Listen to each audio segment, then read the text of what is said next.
Galik ilə Range Rover'ın arasında nə fərq var? Bilirsiniz nə qədər fərq var? Dünyalar qədər. Yəni bu iki maşını niyə bir-birinə tay tutursuz mən başa düşə bilmirəm.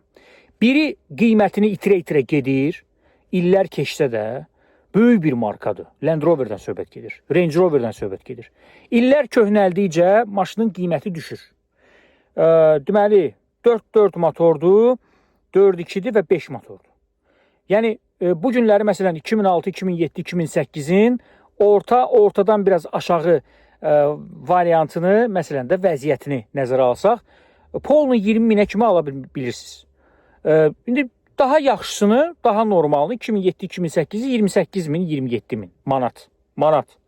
Amma sən 2008-in Galikini sən 25 minə, 30 min ala bilərsən, sən sual verirəm. 30 min ala bilərsən, 30 minə sadəcə onu yuxuda görə bilərsən, yəni 2008-ci ilin Galikini. Bu günləri turboazı gedib açsaz, ən köhnələrdən danışıram. Sizə mən 2000-dən yuxarı demirəm. 92-ci ilin məsələn bu yaxında Galiki vardı ki, adam 28 min manata qoyub onu satdı. Yoxa çıxdı. Ağ rəngdə idi bir dənə 92-ci ilin. Bu günlərdə də var. Görmüşəm, fikir vermişəm. Galik yeganə modeldir ki, bütün Almaniyada. Mən tək Mercedes-dən danışmıram sizə. Mercedes-in modellərindən danışmıram. Bu BMW-si olsun, Volkswagen olsun, məsələn də VAG qrupdan danışırıqsa, Porsche-si olsun, içində başqa-başqa Audi-si olsun.